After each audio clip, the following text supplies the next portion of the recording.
Perfecto. Bueno, en este caso vamos a empezar un poco distinto. Les quiero presentar directamente a Rogelio Altamira. Rogelio Altamira es el director comercial de marketing de Aon. Aon es una empresa de consultoría de riesgos a nivel internacional. Y podría decir que hace una consultoría de riesgos en la parte de inteligencia artificial, porque suena un poco extraño. Principalmente porque, pues, aparte de la parte de consultoría, se dedican a ser uno de los brokers de seguros más grandes a nivel mundial. Sin embargo, al día de hoy los clientes poco a poco van requiriendo distintos tipos de servicios en la parte de riesgos, y uno de ellos es empezarse a cubrir en la parte de ciberseguridad, lo cual pues llega a ser bastante complicado, que te puedan llegar a hackear un correo electrónico e incluso pues bueno, puedan hackear a toda una empresa, lo cual nos sucedió en México hace unas pocas semanas, y salió la nota el día de ayer que fueron exactamente terroristas por parte de Norcorea. Entonces, al día de hoy el tema de ciberseguridad es muy importante, y ellos pues, es uno de los especialistas en este tema a nivel mundial. Entonces los dejo en mejores manos. Rogelio, todo tuyo. Gracias, Gabriel. Hola, buenas noches a todos. Bueno, Gabriel ya dio como la mitad de mi ponencia, entonces va a ser rápido terminar. No, ¿ya corrió el video? No. Entonces, si me ayudan, vamos a arrancar con un video, por favor.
Bueno, preparamos ese video que no dice nada en palabras, pero esperamos que haya dicho bastante en el contenido.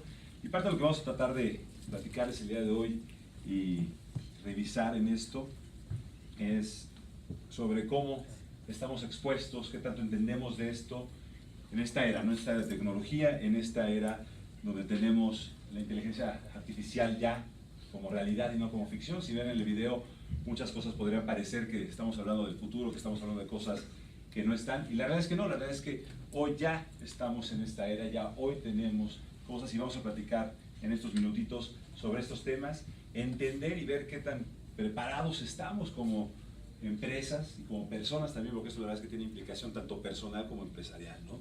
Entonces, vamos a tratar de navegar de una manera muy dinámica y muy terrenal, ¿no? Sin entrar en temas muy técnicos y muy sofisticados, y entender de entrada si sabemos o entendemos qué puede ser un ciberataque, ¿no? Se escuchan muchos temas, se escuchan muchas cosas, lo podemos hacer muy rimbombante. La idea es que pues, realmente tenemos en esta época beneficios por los avances tecnológicos muy dinámicos, y las ponencias anteriores hablaron también de esto, ¿no? En donde tenemos una velocidad que nos trae muchos beneficios, ¿no? Porque tenemos cosas que nos facilitan la vida, que nos hacen todo mucho más sencillo, pero que también con esto nos exponen a nuevos riesgos, que también a esto nos hacen que tengamos que estar pensando en cómo adecuar nuestras formas de atender los negocios, la seguridad de nuestras empresas, de la información, de los documentos, etc. Y eso es lo que vamos a estar platicando un poco hoy. Voy a empezar tratando de hablar sobre los mitos, sobre cosas que escuchamos a través de esto, y qué tanto de esto son verdad, y qué tanto de esto pues son eso precisamente mitos, ¿no? Lo primero, que este tipo de problemas de los ciberataques son únicamente y exclusivos de las áreas de tecnología dentro de las organizaciones. Y la realidad es que no. La realidad es que lo que necesitamos es que desde los niveles directivos de las organizaciones estén conscientes de esa realidad, de esa exposición que tenemos como empresas y como personas, para que se involucren de manera adecuada en ver cómo efectivamente las áreas de tecnología van a estar preparándose para esto. Pero también les pega y también tienen que estar involucrados las áreas de recursos humanos. ¿Por qué las áreas de recursos humanos? Porque hay un proceso de capacitación de nosotros como colaboradores dentro de una organización, de cómo vamos a manejarnos, cómo vamos a manejar la información, ¿sí? En dónde la dejamos, etc. Entonces esto, si lo ven, involucra muchísimas de las áreas dentro de una empresa que tienen que estar en revisión de los temas de los ciberataques o de la seguridad, ¿no? Que si tengo soluciones tecnológicas son suficientes, si tengo un firewall, si tengo un antivirus, son y tenemos que tenerlas, pero la realidad es que no es lo único, ¿no? Ustedes lo saben que el crimen lamentablemente va a una velocidad siempre más alta o va siempre un paso adelante de los que están haciendo los antivirus, las batallas. Entonces hay que tenerlos, pero no es todo, ¿no? Tenemos que hacer más cosas y vamos a platicar rápidamente de eso. Si como organización estoy cumpliendo lo que me exige la ley o las regulaciones, ¿con eso estoy cubierto? No. Lo mismo, ¿no? Es el punto de partida, es en donde tenemos que por lo menos tener eso, pero es el punto de arranque y tenemos que ir avanzando mucho más en cómo vamos a proteger nuestro data, nuestra información que tenemos, ¿no? Y la otra, que solamente a las empresas que manejan información o que manejan bases de datos o que tienen temas de información crítica de personas o de clientes son las únicas que están ante este tipo de riesgos. La realidad es que no. Esto, como decía al principio, está el riesgo latente, no importa la industria a la que pertenezca nuestra empresa, ¿sí? No importa si es una farmacéutica, no importa si es una empresa de energía, ¿no? No importa si es una empresa de servicios, etc., ¿no? Entonces estos son algunos de los mitos contra los que nos enfrentamos. ¿Y cómo suceden estos ataques o cómo pueden ser? Y mucho escuchamos y vemos en las películas, bueno, de estos super hackers y todo este tema de personas que están como decía ahorita Gabriel, en Norcorea, y nos identificamos o nos imaginamos algo sumamente sofisticado. La realidad es que no. La realidad es que también en hackers encontramos adolescentes de 13, 15 años que están pudiendo vulnerar cosas tan impensables como el Pentágono, ¿sí? Cosas que están ahí supuestamente muy cubiertas, y no tenemos ese tipo de riesgo. Los virus que sabemos y que tienen ya muchos años en esto y que constantemente están evolucionando y están viendo de qué manera pueden penetrar y dañar nuestra información y nuestras barreras de seguridad. El tema de los empleados deshonestos por un lado o empleados descuidados, ¿no? Deshonestos en el sentido que pueden estar vendiendo información, que pueden estar dando acceso a personas, a terceros, a competidores, etc. O empleados descuidados que están dejando información en temas tan simples como en una copiadora, ¿sí? O que pueden estar utilizando USBs y mandando información, o que están utilizando redes públicas para transferir información de crítica de la organización, ¿sí? La pérdida de dispositivos. ¿Saben ustedes que se pierden al día en el mundo más o cerca de 25,000 devices de este tipo, entre laptops, entre celulares que van con información?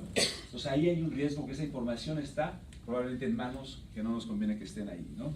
Y obviamente lo que están haciendo de hace unos años para acá, la extorsión a través de la red en la cual secuestran nuestra información.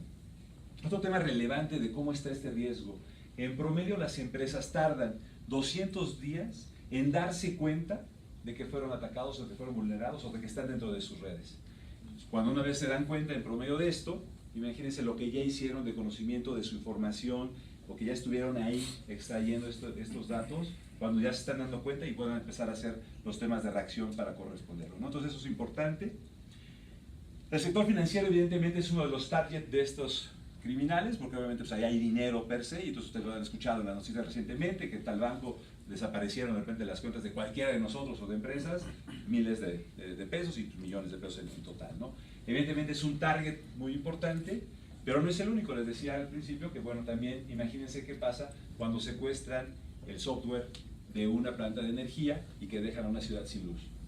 La implicación y la afectación y lo que pueden secuestrar o lo que pueden pedir de rescate para regresar la luz a la ciudad y que puedan caminar hospitales, etcétera, etcétera, etcétera. Entonces, esto es algunos de los datos importantes. Eso hablando global, pero en México pues, no estamos tan lejanos, ¿no? Lo vemos en el video, somos el tercer país con más ataques en el mundo, ¿no? Tenemos Estados Unidos, tenemos el Reino Unido y nosotros. Ahora también, esto solo es un tema para las grandes empresas, para las grandes corporaciones, son el único blanco, no. Y ahí lo vemos, más del 50% de las pymes son atacadas. Entonces esto, repito, no es, evidentemente también tienen que cuidarse los grandes corporativos, pero todos como empresas y como personas tenemos que estar cubiertos ante este tema.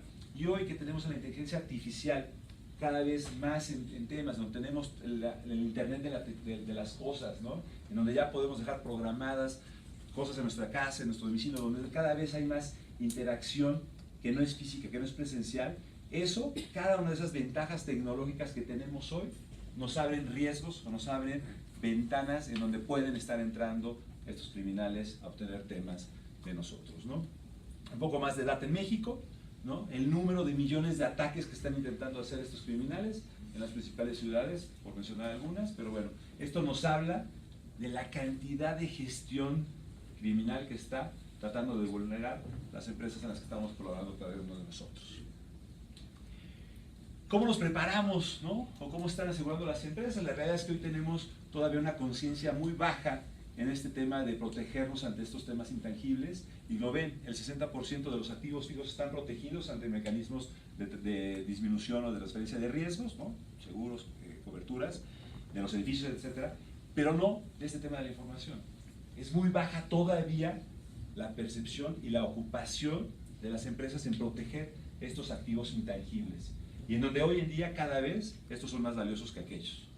Y ustedes lo ven, y si viéramos un comparativo de hace 10 años de cuáles son las 5 o 10 principales empresas, ¿no? Que aparecen en el Forbes o en Fortune, verán que son de servicios, y hoy la mayoría de estas empresas, estamos hablando de empresas que hablan de temas de tecnología de información más que realmente de temas de activos. Como empresa, ¿a qué me enfrento? ¿Cuál es la afectación, o cuáles son parte de las afectaciones que voy a tener si tengo este tipo de ataques? Bueno, solamente puedo tener pérdida de ingresos, ¿no? Porque puedo tener interrupción de mi negocio, ¿no? De la actividad propia del negocio. Puedo tener daños a la reputación precisamente por estos daños, ¿no? Si no me dejan operar y tener algún contrato, o lo han visto, ¿no? Empresas que se han visto afectadas porque se da a conocer que fue tomada la información de todas las personas que son clientes o usuarios de un Facebook, etcétera. Pues en ese momento hay una afectación a la marca, y recuperar eso es muy costoso, ¿no? Entonces son de las partes que tenemos. Obviamente las leyes también están avanzando cada vez más y cada vez están regulando más. Inclusive hay una ley europea que va a tener aplicación a nivel mundial independientemente de en dónde esté. Si la empresa tiene presencia en Europa, va a ser afectado aunque el daño lo haya tenido en México. Entonces las leyes están avanzando cada vez más y se están preparando. Hoy hay muchos vacíos. ¿Qué tan preparados estamos para proteger lo que pueda hacernos la inteligencia artificial o la parte de la tecnología o el Internet de las cosas? Hay muchos huecos, pero van avanzando hacia allá, y cada vez vamos a empezar a tener sanciones o reglas más claras o más eficientes o más fuertes hacia nosotros, ¿no?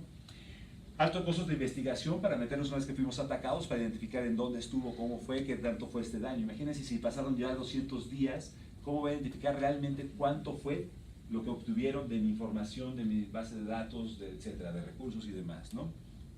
Y pues obviamente lo más importante, ¿no? Nuestra información que está en estas empresas pues puede estar ya en manos de otros y robarles identidades, etcétera, ¿no?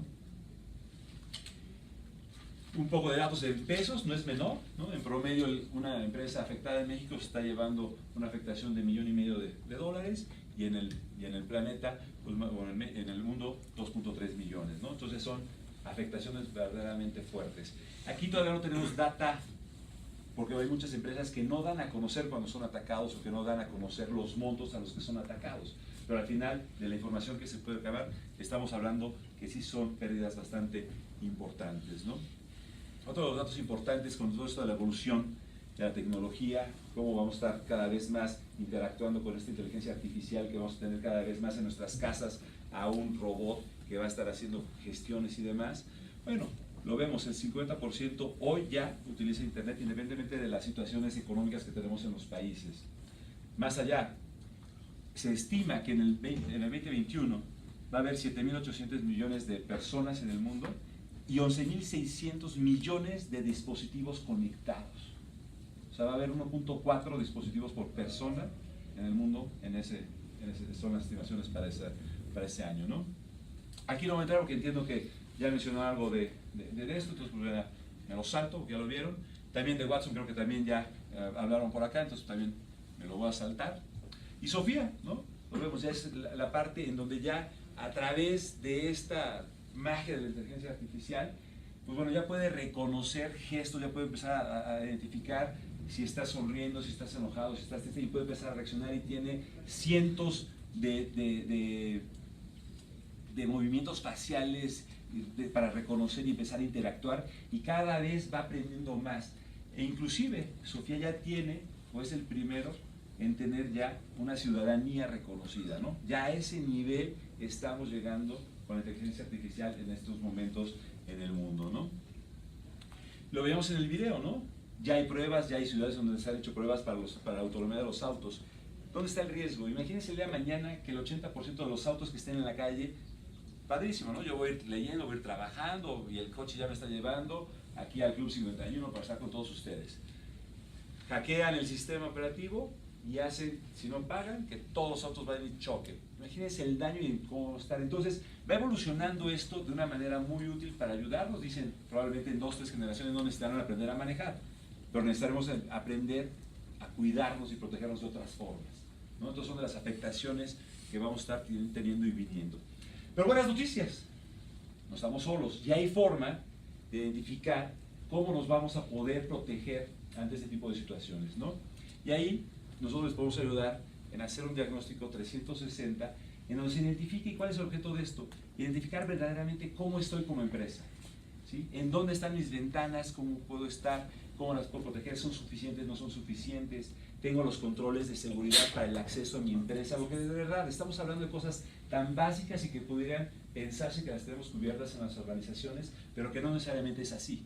Entonces, a través de este diagnóstico podemos identificar, es como cuando voy al médico y me hago el check-up, ¿no? ¿Cómo estoy? ¿Traigo el triglicérido alto? ¿No?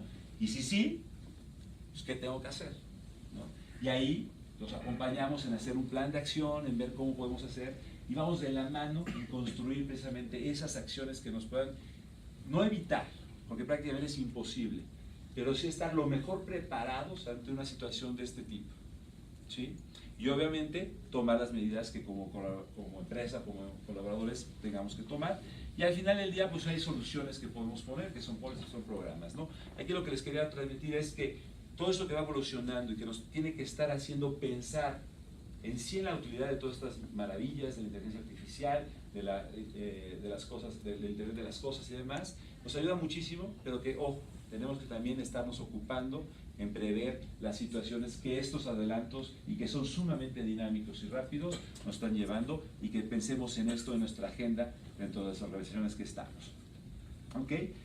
Aquí dentro de esto pues, obviamente se necesita tener un acompañamiento, porque hay que ver cómo se manejan medios, cómo se maneja la información, o sea, son una serie de situaciones adicionales a simplemente la pérdida de la información o el rescate del control de tu información o de tus, ¿cómo se llaman?, tus servidores, etcétera. Necesitamos tener ese acompañamiento y el manejo de cómo vamos a estar, tanto la parte legal por afectaciones probablemente de algún cliente, de la información que tenemos de las personas, y obviamente pues investigar precisamente en dónde estuvo la falla, corregirla y poder hacerla, ¿no?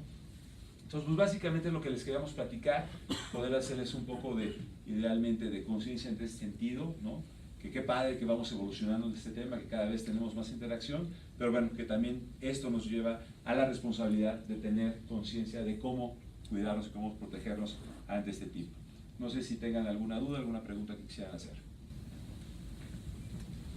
Sí. El ciberataque que tuvimos hace unos meses, posterior al ciberataque, Banco de México creó una división anti-ciberataques. ¿Cómo es posible que es la segunda economía de Latinoamérica, parte del G20, y no están protegiendo los sistemas de transferencia? Prácticamente el SPEI. O sea, todos estamos dentro de un sistema con un riesgo sistémico a ataques. O sea, ¿tú qué opinas al respecto? Que el Banco Central, el señor Díaz de León, dijo, ay, ahora sí vamos a crear una división anti-ciberataques después de algo tan grave.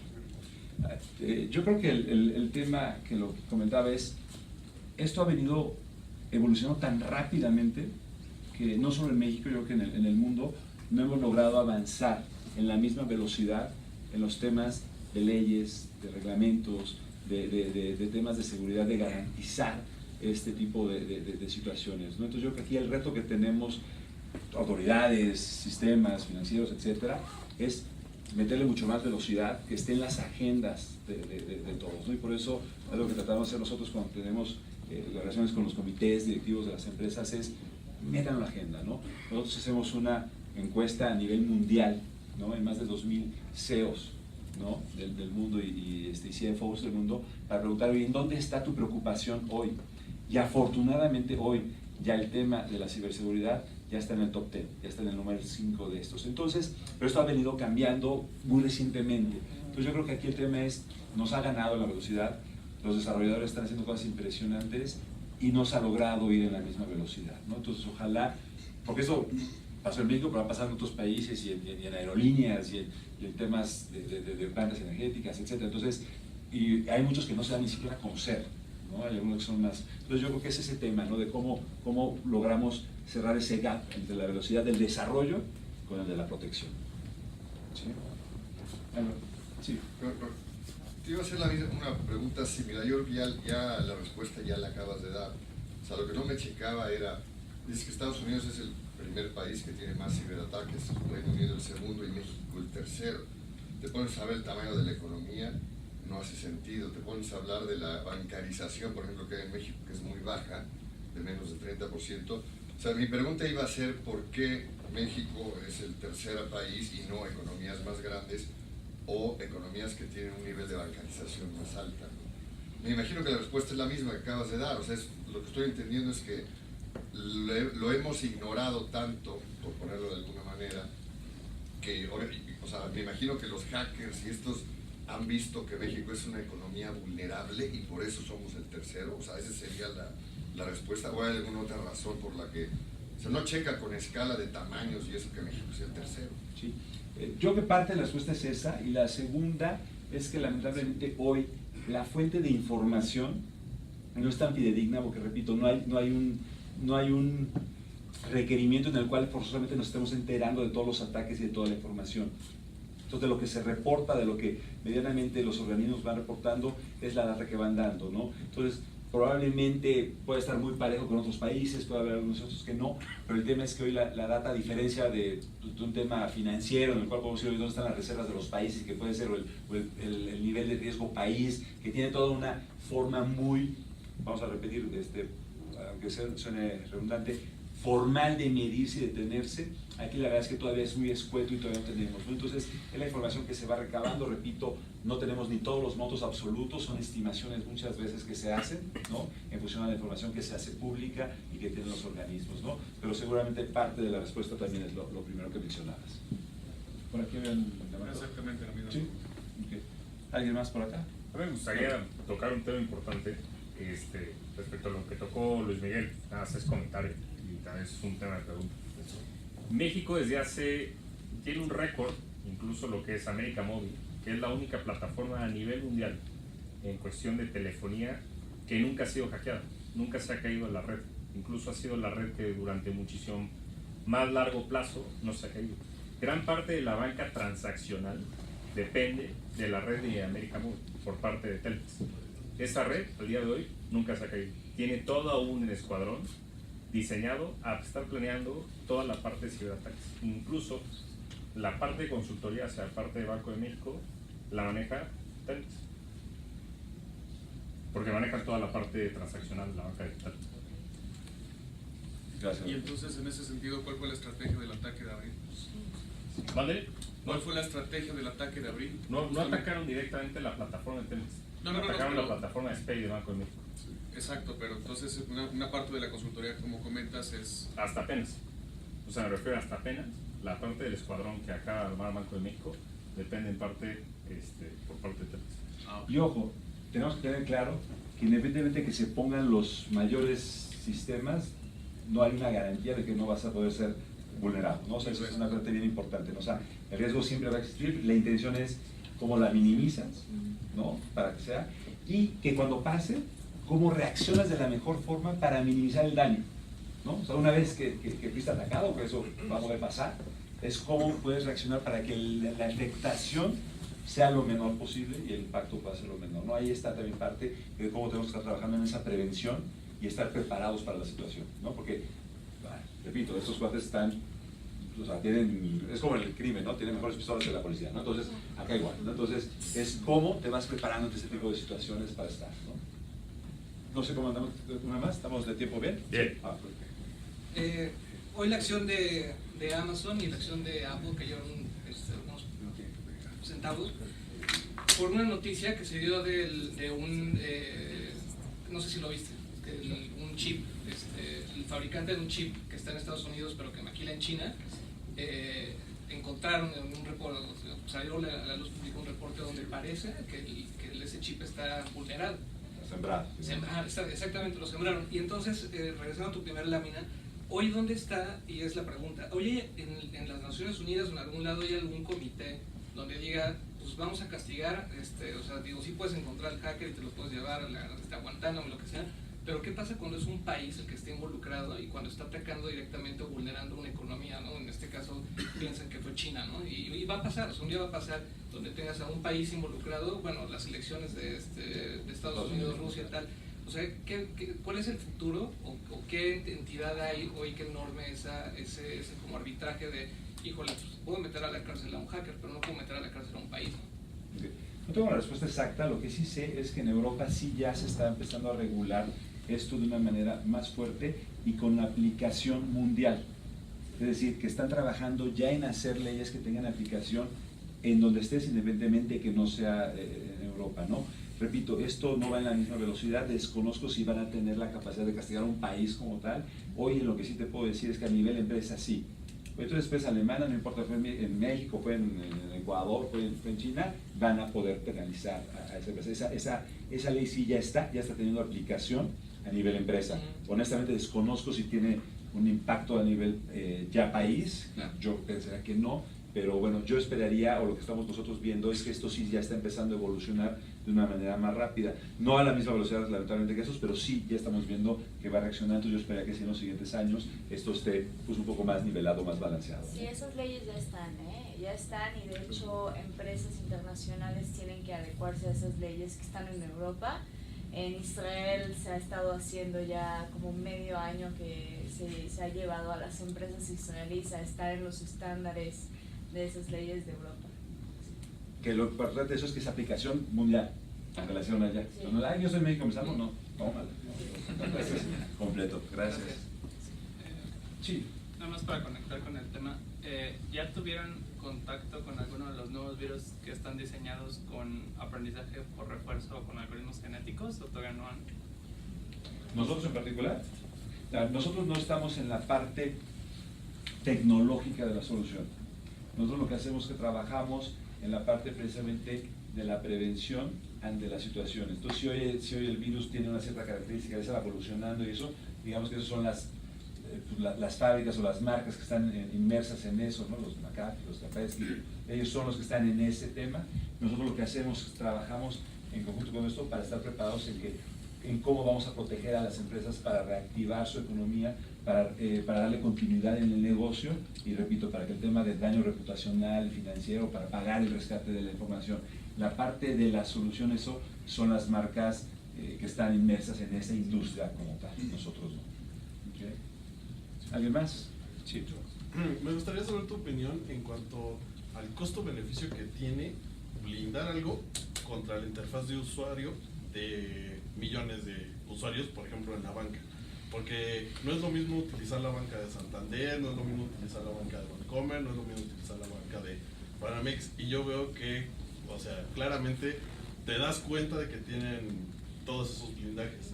¿Qué tan tedioso podría llegar a ser para el usuario?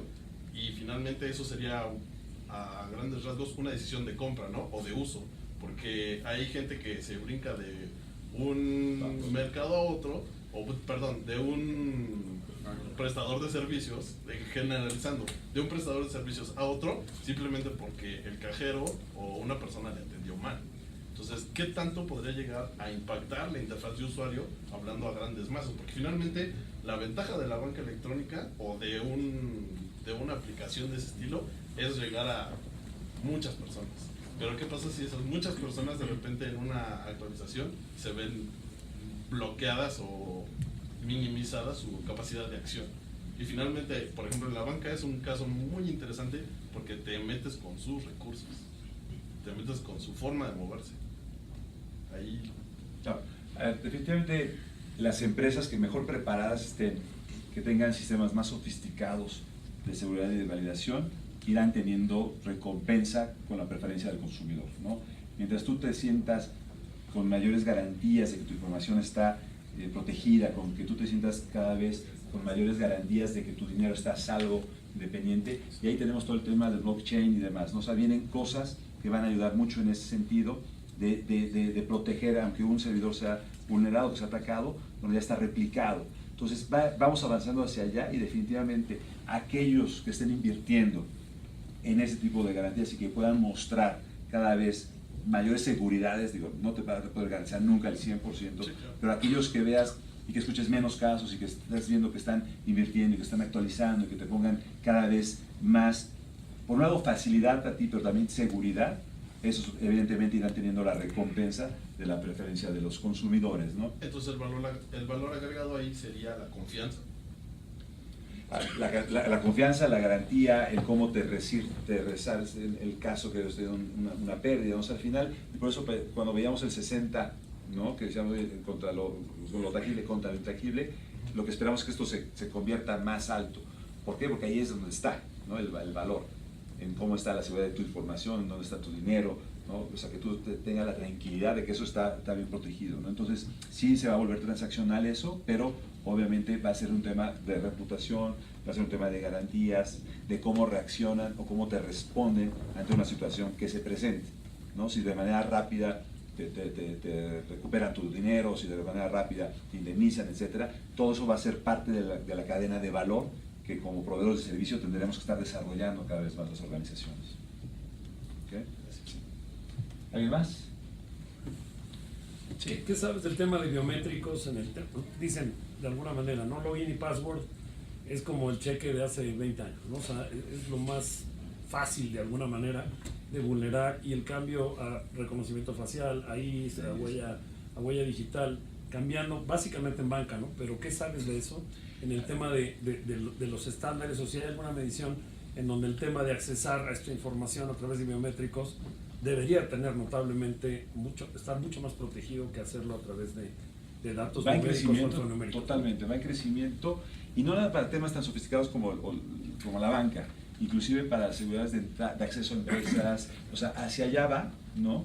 Y sí se van a empezar a hacer, o ya estamos viendo inversiones de grandes empresas en donde ya están moviéndose o mudándose a ese tema de seguridad, ¿no? Porque al final, como decíamos, a lo mejor lo más evidente es el tema del financiero, de la toma del dinero, pero que puedan entrar a tu oficina con una facilidad, como es una credencial, ¿no? Que te lo puedo haber tomado de tu auto, el valet o huellas, eso se está metiendo en esa sofisticación cada vez más, y evidentemente en poco tiempo estaremos ya así como en su momento era, como dice el cheque, la transferencia, en muy rápido estaremos en ese, que nos estamos viendo para allá, dado esto, ¿no? Dado esta exposición tan vulnerable que tenemos ante esos mecanismos ya obsoletos el día de hoy.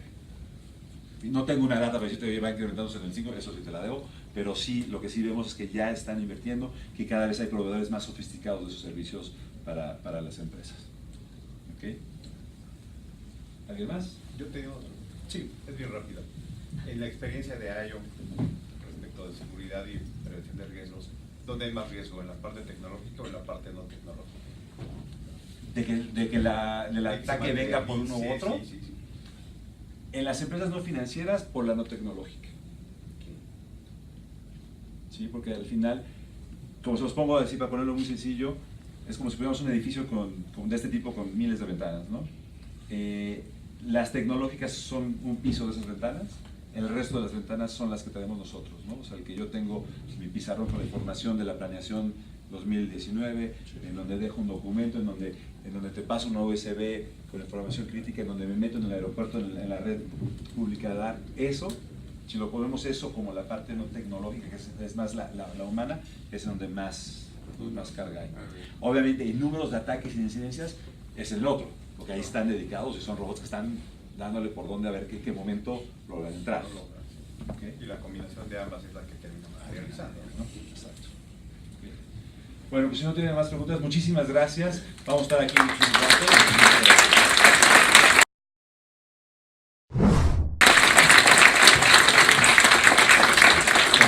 Te lo agradezco muchísimo. Muchísimas gracias a todos por venir el día de hoy. Tendremos un pequeño cóctel a continuación. Antes de ello, quiero dar el pequeño anuncio, como ya sabrán, respecto a la plática siguiente. La plática siguiente va a ser muy distinta. Realmente la siguiente Capital Talks nos veremos hasta enero de 2019, porque la siguiente plática la diseñamos varias empresas incluidas aquí. Aon, muchísimas gracias también, con la querida Nicole Wolbert, ya lo platicamos con la presidenta con Miguel. Les queremos dar las gracias. ¿Por qué? Porque la siguiente plática es de emprendedores. Este tipo de pláticas de Capital Talks los hemos estado organizando de manera privada realmente. Y la próxima plática que tenemos será el 29 de noviembre. Y en esa plática de 29 de noviembre será todo un día en donde tendremos a distintas personalidades platicando con las universidades en donde generamos convenio, la Universidad de Anáhuac, Universidad de Ibero, Universidad Panamericana, incluyendo la Escuela de la Bolsa Mexicana de Valores y también la Universidad WESI, en donde vendrán sus alumnos y distintos directores podrán estar platicando directamente de manera privada con los alumnos para poder generar un espacio de difusión en cuestión de emprendimiento. Entonces, doy ese anuncio porque únicamente Capital Talks no es un evento privado, queremos exactamente que el proyecto vaya creciendo más y más el próximo año y le quiero dar a todos los socios, a ustedes, a todos los participantes, exactamente el día de venir, a los ponentes, y pues nos vemos el próximo año. Muchísimas gracias a todos y los esperamos exactamente en el cóctel saliendo del lado derecho. Muchísimas gracias a todos.